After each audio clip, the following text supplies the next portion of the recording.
Kung ang mga mambabatas may PDAF at si Pangulo Aquino may DAP, meron din daw pork barrel ang apat na ahensya ng gobyerno, kabilang na ang hawak ni Interior Secretary Mar Rojas.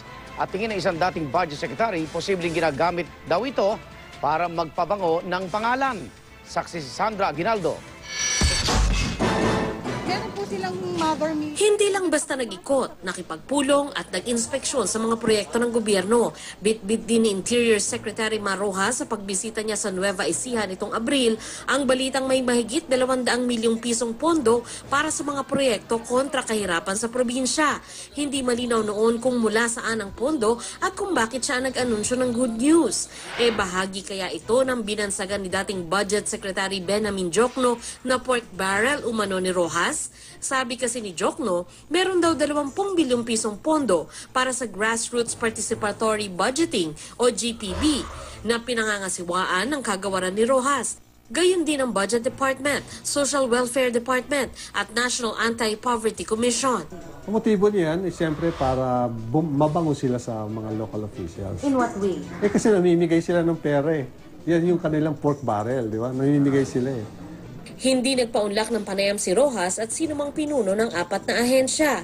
Ang program manager ng GPB sa ilalim ng DILG ang sumalag sa mga batikos. Sabi niya, ang GPB ay programa ng gobyerno para matiyak na naaabot ng pamahalaan ang mga mahihirap. Ang proseso, ang mahihirap na komunidad na bumubuo sa civil society organizations ang magsasabi kung ano ang kailangan tulong. Dadaan ito sa screening at maipapatupad sa pamamagitan ng pondo ng GPB. Hindi lang naman si SecMar, lahat ng secretary sa 13 participating agencies kasi sila yung sources ng funds eh. Kasi yung BUB, galing yun sa pondo ng mga national agencies. Batid naman natin na ang grassroots communities natin ay pinapangasiwaan ng mga local government units.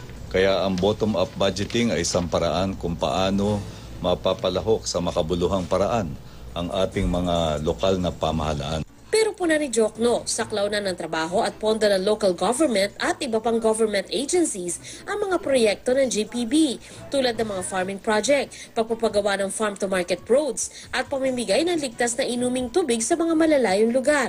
Ikaw, local government, mayor ka dyan, dapat you have to live within your means, di ba? Matuto ka mag-budget kung magkano yung dumarating na pera sa'yo plus yung nakukolekta mong sarili. Sabi na, pwede naman pala manghingi pa sa Malacanang. O pwede naman pala manghingi kay Secretary Rojas. May ira nga pero walang say ang mga ordinaryong tao doon. Ito, may consultation tinatanong yung tao, ano yung kailangan ninyo at out of this 15 million, saan natin ito i-allocate? Pero aprobado ng Kongreso at nakapaloob sa General Appropriations Act ang GPB. Kaya sa ngayon, ang magagawa ng taong bayan ay makilahok at magbantay para magastos ng tama ang kaban ng bayan. Sandra Aguinaldo ang inyong saksi.